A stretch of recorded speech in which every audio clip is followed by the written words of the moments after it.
All right, yeah, kid. Welcome back to another episode of the Handsome Homebuyer Podcast. My name is Charles, aka the Handsome Homebuyer, Long Island's #1 fix and flip investor. If you have a property you want to sell, I'm quick, I'm easy, I'm a good time, and I want to buy it. 516-777 sold. All right, so I flipped a lot of houses. Everybody knows that, but recently we've been doing a lot of new construction. So we're doing about 1 or 2 new constructions a month, and there are a couple people in the industry that I look up to and really respect who are doing an amazing job in the new construction world specifically. This one gentleman who we're going to talk to today, my opinion, has been setting really the market or the level on the South Shore of Long Island to mid-market. So if you're talking about Westbury, East Meadow, Belmore, Wantaw, I'm sure he'll tell us about a bunch of other places that he's building.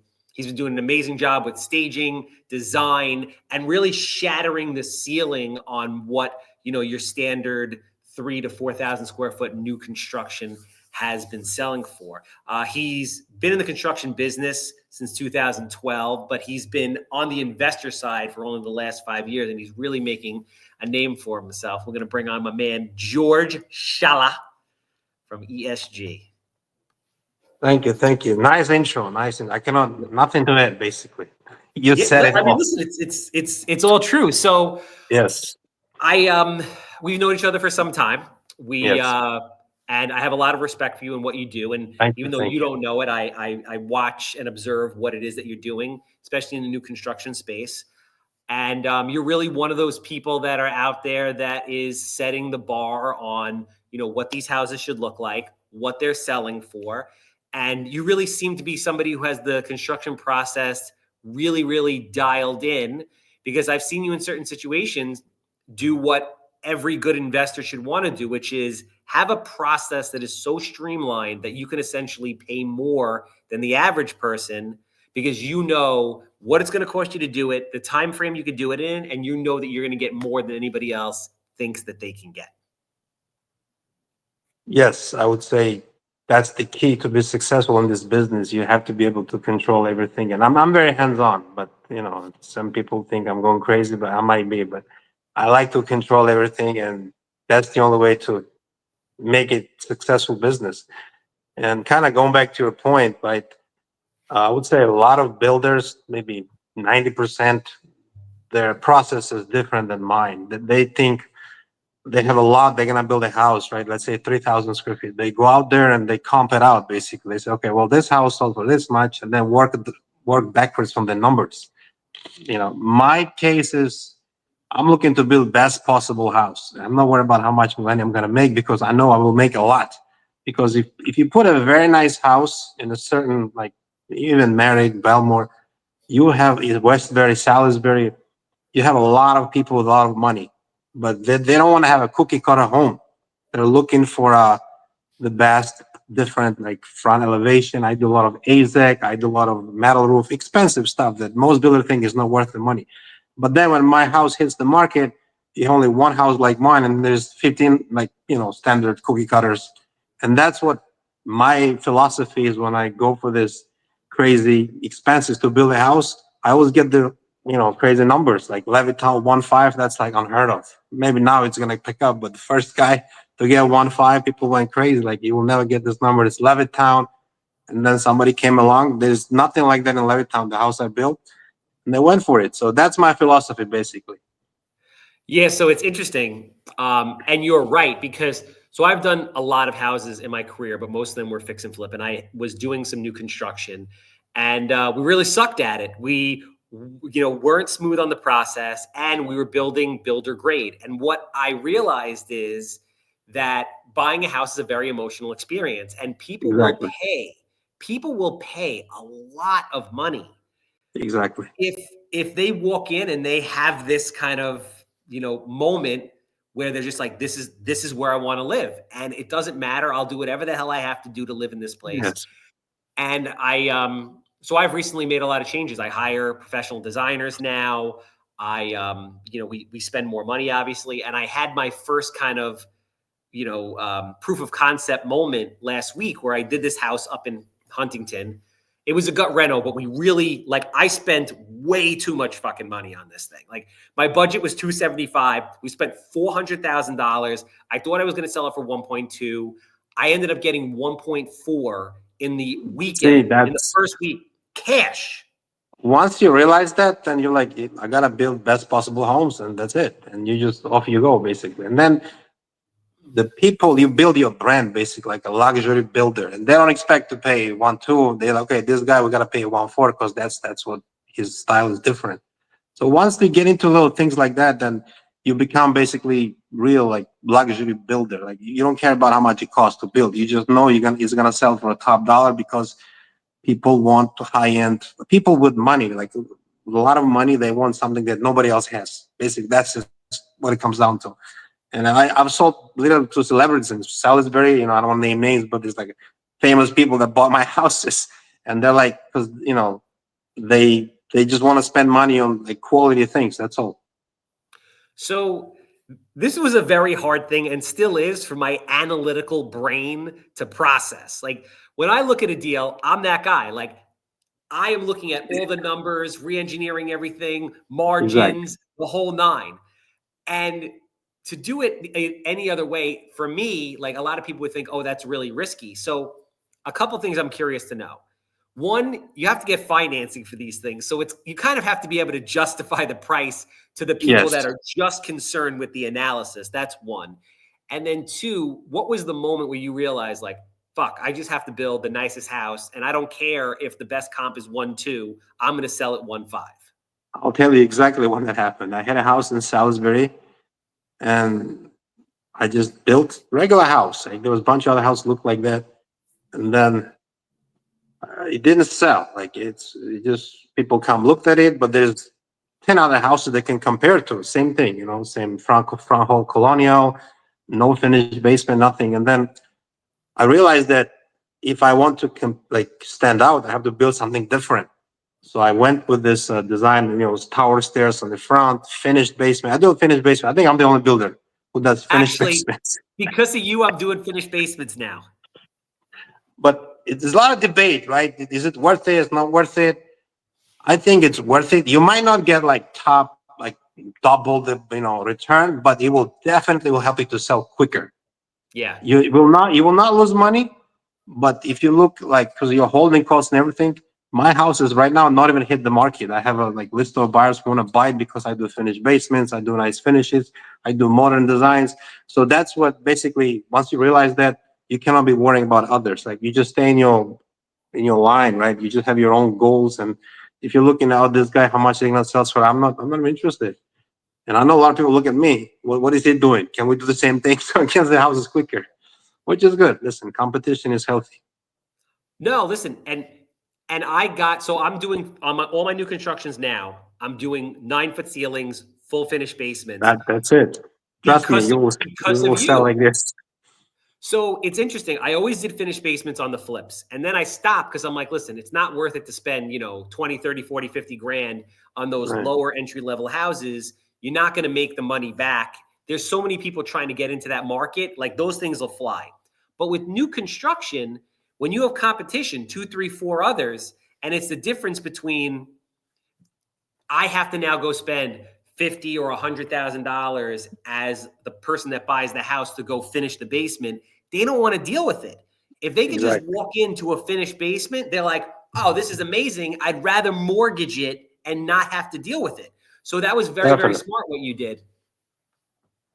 Yes, and like I said, I was doing the numbers. It's not really like you're not getting like crazy return.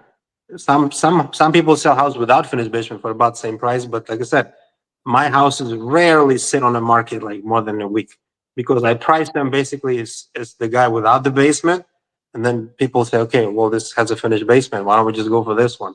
And in this business, you know better than me. You have to move the money. If you're Have to. sitting with 10 houses, you can ask $10 million. You're gonna just go bankrupt. There's no way around it. So a lot of times for me, it's just I go even less, a little bit, like 50,000 if I have a buyer in the beginning, because I know I'm gonna need this money to buy more houses. So it's if you really like crazy about making crazy returns, then this is not business for you. You just have to money has to flow. That's the bottom line. There's no other way around it. Yeah. And listen, there's a lot of money in real estate, but it's nowhere near what people think. People think, oh, you're building a house, you're making freaking $500,000. You're not. It costs a ton of money to build these things. It costs a lot of money to carry these things, and the land is freaking expensive as hell. Yeah, it's really been crazy. Like every year, 100,000 more. It's like insane. It was 500, let's say. Right now, it's 600. In the nice areas, you cannot Yep. find a lot less than that. But Yep. that's just how it is. So let's talk about the financing for a moment.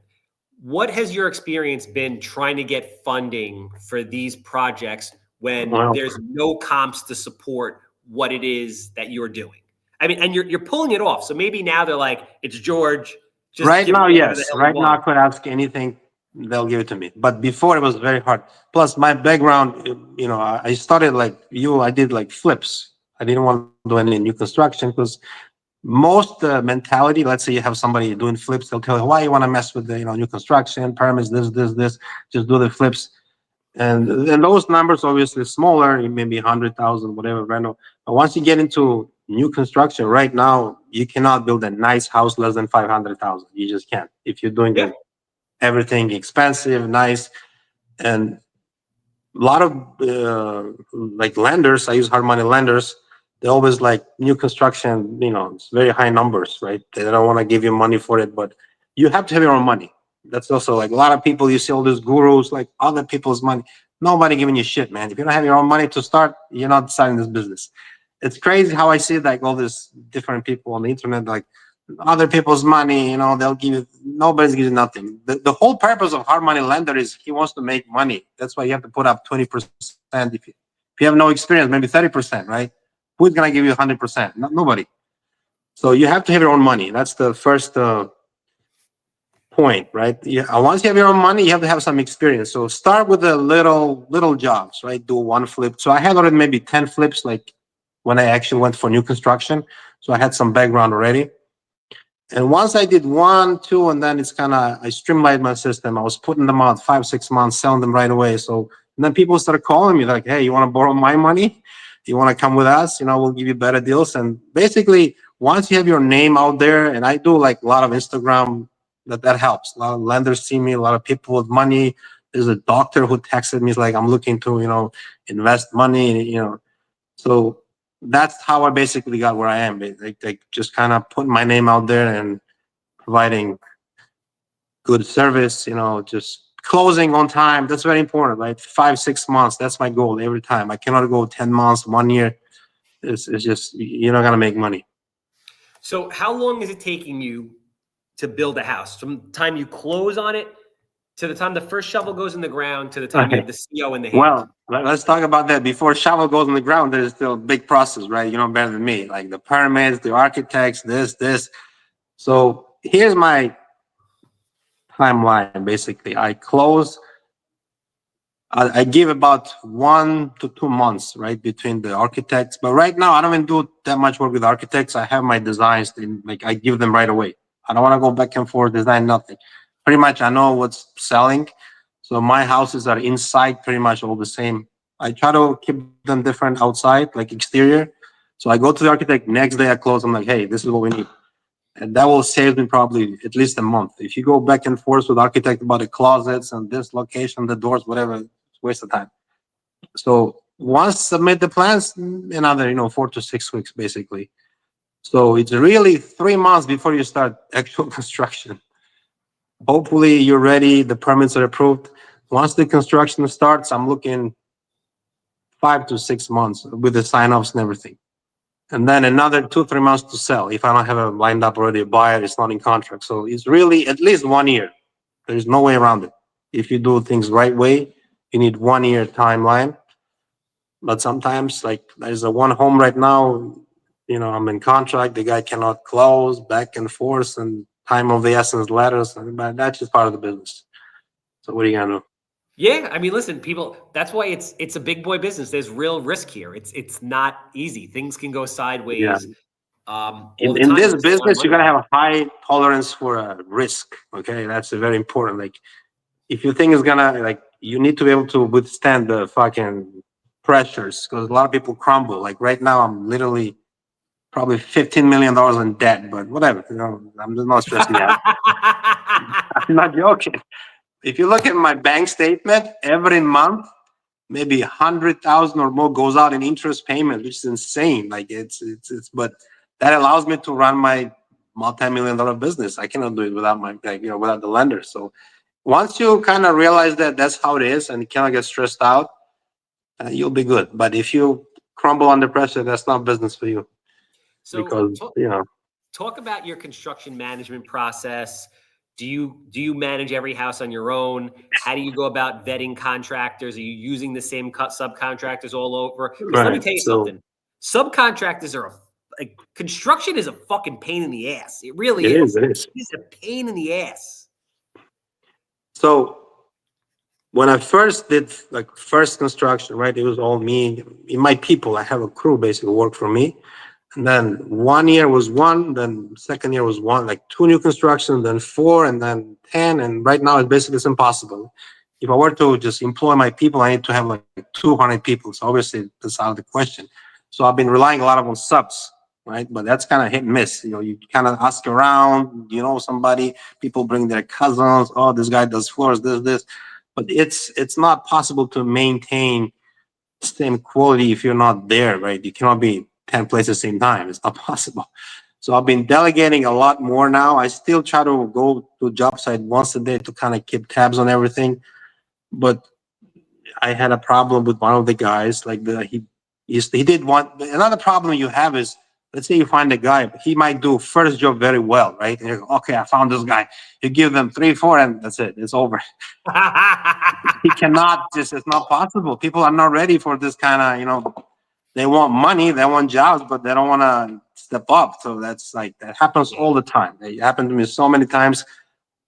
I hired somebody for a job, they did very well. I'm like, okay, this is the guy. I'm gonna give him 4 jobs, and that was the end of that. So it's not easy, but again, you just have to be able to have a backup plan. Sometimes you move people around. Sometimes you're just trying to go there, do it yourself, whatever it is. But So who's construction managing your jobs? Are you doing all I'm the doing. bidding? I control everything right now. But like I said, as my business gets bigger, probably will jump out the window at some point. So I need to find more people who can just run the job without me completely. Like I just not even need them. He does not need me. He can call me sometimes.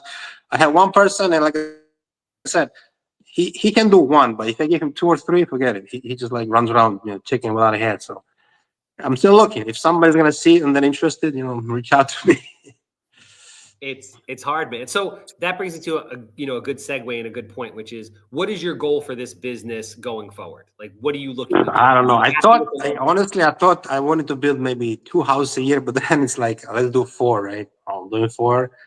Now let's do 10. I don't know. I hear some people do 50 new constructions. I don't know how they do it. They mess it like a massive operation. But for me, I'm constantly looking to expand. Like I'm serial entrepreneur, right?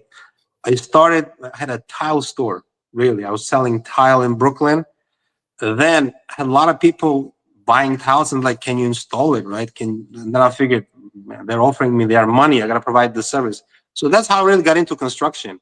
I partnered with a friend of mine, like a small time, little handyman guy. And then we grew that business literally for like hundreds of $1,000s just doing tiles, because people would come buy tiles in the store. And then they're like, can you install it? So, okay, we can install it. And then they're like, if you're installing tile, can you do a kitchen? And then I start buying kitchen cabinets, selling them. Then I bought a countertop business. So basically, it led to me to building homes. So every time I'm looking to expand, get bigger. Now, like you said, maybe I was always wondering if I can build like a condominiums in the city, in Brooklyn, whatever. So I probably at some point we'll go get there. But right now I'm just focused on single family homes. So once I have some capital, maybe I'll try to look into that. But there's not much going on in Long Island. I know they're building some condominiums, but it's just for me to build like in the city something would be really interesting. So let's see how we get there. Are you holding anything for rentals right now, or are you selling everything? Wow, I'm looking at you. You have like hundreds of rentals. So I'm like, but on the other hand, I don't want to think people call me, my toilet is leaking. I already have that with my new construction. Sometimes some goes wrong, people call me. So imagine you have a bunch of rentals, like I'm gonna lose my mind. So that scares me. Well, I mean, and this kind of brings me into what I'm dealing with now. Like, so we're bringing in like 4 houses a week right now. Right. I think I can bring in 10 to 15 houses a week on Long Island. But in order to do that, it's a different business. Like, you need people to scale different parts of your operation. So I've had help for a long time because I've been doing, 50 to 110 houses Right. for a long time. But it's very difficult. I got to tell you, it is extremely difficult to find the right people that are going to be able to do basically what you do, close to as good enough as you do I it. think my main concern is the quality will fall off. It's just, that's the problem, right? You have a good name and you control everything, it's fine. But if you get into like 50 houses or whatever, it's just, you're not going to be able to maintain the quality because people just, they just don't care, right? The workers are not going to work as hard if you're there and if you're not there. So that's the thing. Like, it's to maintain the quality, but people manage to do it. And honestly, I know some people actually. I met this one dude. He's doing like 50 flips, but out of state. How's that possible? He never goes anywhere. Like, who's doing these flips? Like, I don't know. For me, it's impossible to imagine that I put my name on something I've never seen in my life, right? Somebody's just doing everything, and then I'll say, okay, that's my project. I'm very hands-on, but some people kind of look at numbers only, right? That's it. That's the profit. I'm kind of still emotionally attached to everything I built, so probably it's not a good thing, but No, listen, it's not a bad thing. It's all a matter of just like what your goal is and how big do you want to be. But when you get to a certain point to grow, you need other people. And that's what I'm struggling with right now. And let me tell you, it is very, very difficult. It's very difficult to find good people. But in theory, you should be able to find people to do certain things that are even better than you are. Like, for example, the rentals. I have like 130 rentals right. on Long Island. I don't deal with them at all. I have one meeting a week with my property manager. He does an amazing job. He manages the day to day. We have an accounting department that manages all the Yeah, I rent guess coming in. it's like if you build an operation to handle that, it's different, but you have to get there, right? You're not gonna have a separate department for 3 rentals. It's still gonna be you. If you're like 50 or 100. Yes, no, I know exactly what you're saying, and it's difficult at the beginning. It's very difficult. Talk to me about you have unique designs. So I would kind of classify your house if I had to as kind of like a modern farmhouse on the exterior, Right. and you have a lot of like very nice and different accent walls, and you stage all the properties. Talk to me about staging. Do you feel it's worth it? And then talk to me about the designs. Who comes up with the designs? Are you doing it? Is like, somebody in your family? Do you hire a professional designer? Right, right. How are you coming up with the designs for the house? So I always look at the homes in like California. Like, I'll go to Zillow, I check what they're building there in Arizona, like Texas, even something different that's not here, right? So I get this crazy ideas. A lot of nice houses in Seattle, by the way. If you look at Washington State, they build nice houses there. So I kind of bring their design to here, right? Because everybody has open concept. The stairs are in the front or on the side. Nobody builds like a central colonial there. So I think all my homes, maybe 80%, I'm doing that way. But and as far as design, my wife is my designer, really. So I keep it in the house, free designs. She is into that, and she is helping me a lot. So we kind of work on it together. But I let her express her ideas, and it's been great. Everybody's asking me like, who is designing staging? Also, we purchased some furniture ourselves, and we keep it in the garage, and we stage it ourselves. All homes are like we stage it ourselves. So I have I guess in-house staging company as well at this point. But honestly, lately we haven't used any staging because we have houses are pre-sold. People, let's say I have one open house, they see it, and for whatever reason they don't get the house. They're asking me, "Do you have anything else?" And I always have like houses in the area because I only build like certain South Shore basically. I'm not going any. My goal is to stay 20 minutes from Belmore. That's where I live. I'm not driving 25, 30 minutes anywhere else. Now, as far as cost, right? Is it worth it? Yes, it's worth it. Like I said, if you're doing nice design and people drive by and just they stop and look, it's worth the money, right? I built a house on Sawmill Road in North Belmore, out of all places, very busy street, right? Stop sign, always, and I sold it for a record-breaking price. But the house was phenomenal because you just cannot miss it. If you drive by, you have to stop and look at the house because with a lot of AZEC, like linear designs. And this house would never sell for that price if it was just a regular house. It's not going to happen. So it is worth it. But again, it's a risk, right? You don't know if it's going to sell or not. But I believe all my houses will sell. That's just what I believe. It may be confidence, but and it's been proven so far. Everywhere I went, Page, highest sale. Levittown, 2 times highest sale. 1.2, first time ever in Levittown on a slab, not even basement, nothing. In White Salt, because there's so many designs, right? Nobody does all this little. It adds up. I do a lot of LED lights under the cabinet, under the bathroom, under the toilet. Silly thing, cost me a little, not much. But when people look at the house, they're gonna remember it. Oh, the house with many lights, right? Something like that. It really helps to put your name in there, out there. And at the end of the day, like whatever you invest, it has to be worth money, right? We're in business, we're not just for profit. So in my experience, what I would not invest is a vacuum. Like they have this house vacuum thing. What do you call that? It's Yeah, stupid. central vac. Central vacuum, waste of time, man. Always clogs up, and I'm not doing that. People ask me, I'm not gonna do that. And what else? I'm trying to think what else I would not invest in. Other than that, pretty much, let's say accent wall costs you nothing. It costs you maybe $100 more. But when you walk in the house, like wow, it's like just a little planks and paint. That's it. Material is a little $100 to do like a one wall.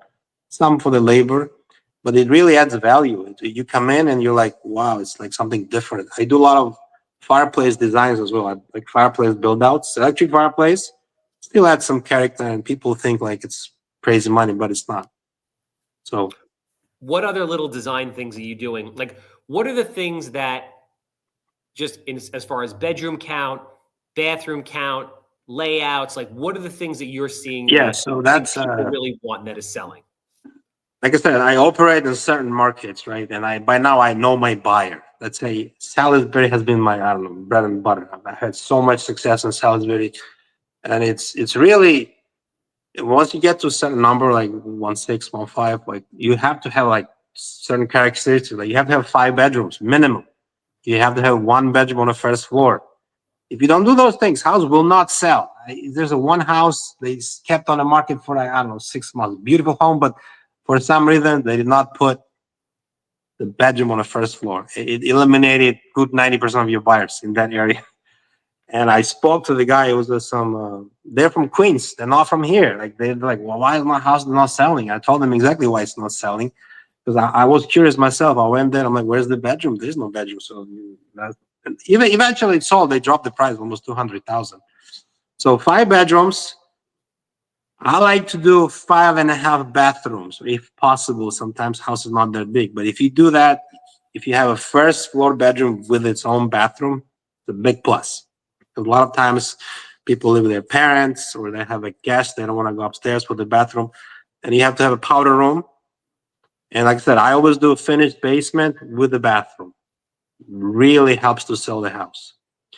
And upstairs, again, 4 bedrooms, 3 bathrooms, walk-in closets. If you can squeeze in, a junior suite, really helps. So that's my winning formula, basically. See, I'm giving out for free. Whoever wants to listen, they can follow that. They'll sell their home.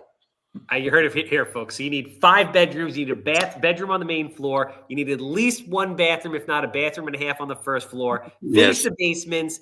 Don't be cheap. Spend the money on the designs. Junior suite. So basically, like you essentially have like 2 masters upstairs.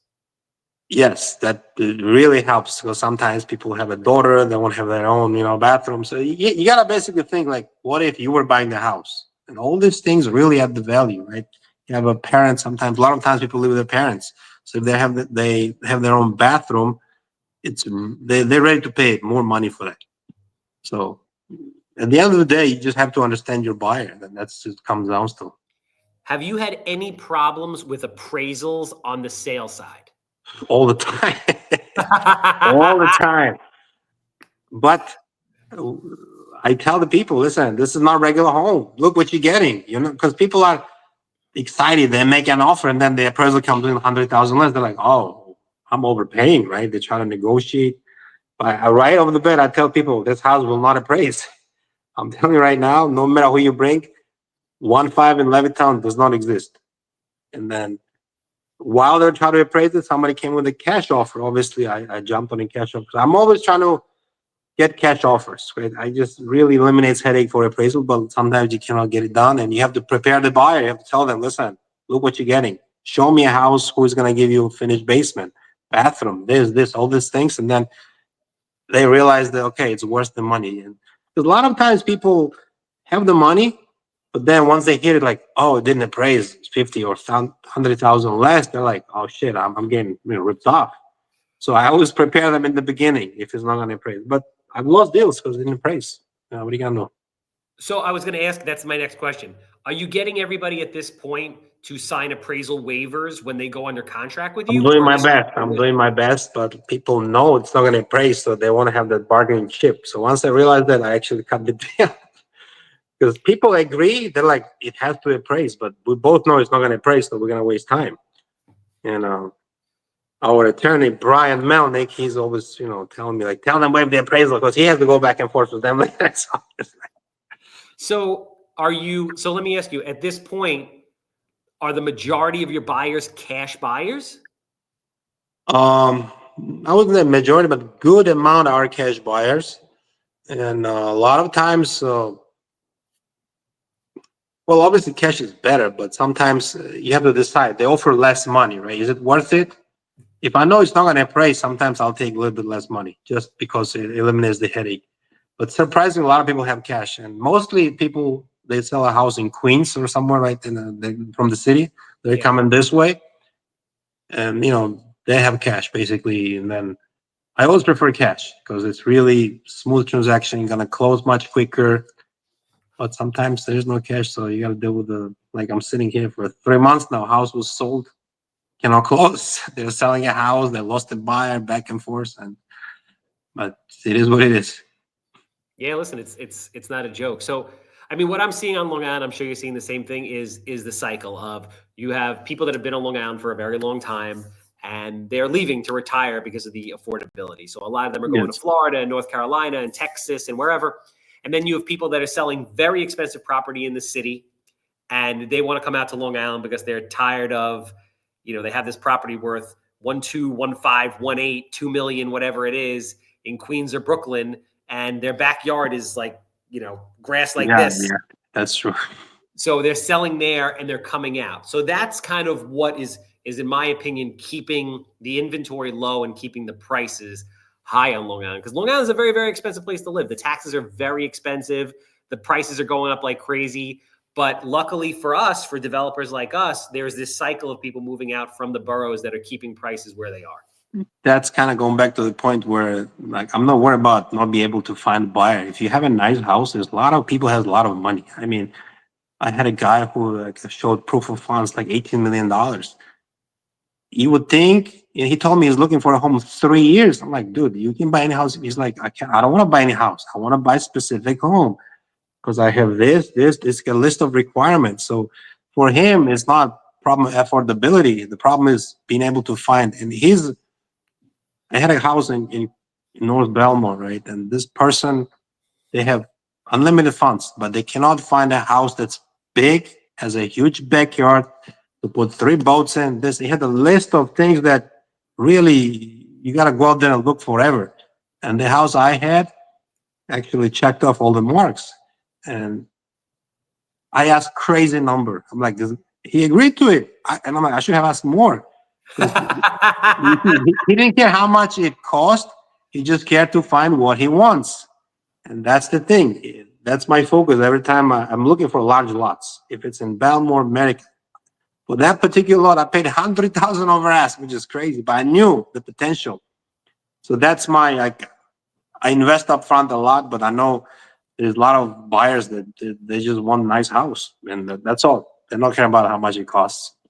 So this kind of brings me back to kind of like my wrap-up question, which is, where are you seeing most of your deal flow? Are you working with realtors and wholesalers? You buying stuff that's mostly on the market?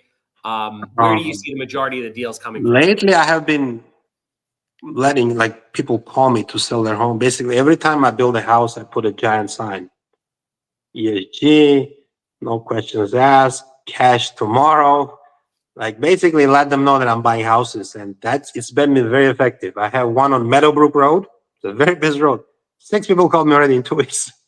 It's like a banner there, big banner, and people driving. Oh, my cousin, whatever, my aunt died. You want to buy? So I've been buying a lot of homes like that. I do buy on MLS, um, but there is minor problem, not major. But I'm a realtor myself, so I don't like to give my listings to anyone because I feel like nobody can sell my house better than me. Like, because I'm here, I know everything about my house. So a lot of realtors expect to get it back, but I've been upfront. I'm like, listen, I don't care about money. I can cut you a check now, but you will not get this listing back because I feel like I have such a horrible experience with the realtors before I got my license. I just cannot trust them. They're all full of shit, with all due respect to everybody. They'll tell you what you want to hear, right? I had this guy, I don't want to say any names because he's still in business. He's like, oh, I'll be there. The guy never showed his face. He didn't want to come to open house. He's like, yeah, the house will sell. Why are you so stressed? Yeah, it sells in 3 years. I have a, holding cost. So that's the thing, right? So I try to stay away from MLS mainly because first of all, I don't want to compete with the regular dudes like first time home buyers. I'm overpriced. But once in a while, the deal is so good, I have to get in there. But I have no shortage of deals really. Like lately, I've been just getting them left and right. So Good for you, man. That's great. Well, yes. listen, congratulations on all your success. You're, definitely someone to look up to. I personally do. I've taken a lot of Thank you, things. thank you. I'm looking up to you. I'm trying to build my, my rental portfolio. So maybe someday we'll get there. Anything I can do to help. Listen, if anybody's out there who has a deal or who's looking to buy a house in the areas that you work in, how do they get in touch with you? How do they reach out to you? My Instagram is the most popular way to reach me, Mr. George. Everybody knows Mr. George. You can send me a message at ESG Development. We're actively looking to purchase homes. Um, I'm a realtor, but I'm not interested in selling your home. I want to buy your home. It's like people think, can you sell my house? No, I don't want to sell your house. I want to buy your home. That's it. That's about it. I'm not looking to be a realtor really. I just want to sell my own homes or buy your house. That's it. And yeah, send me a message on ESG Development. If you look into buy or sell, new construction, also we have a lot of homes in the works. So follow us. Basically, we always post updates, and you can get some ideas for your new project as well. Love it. Obviously, I'm the Handsome Home Buyer. You have a house you want to sell. I want to buy it. 516-777 sold. That's a wrap.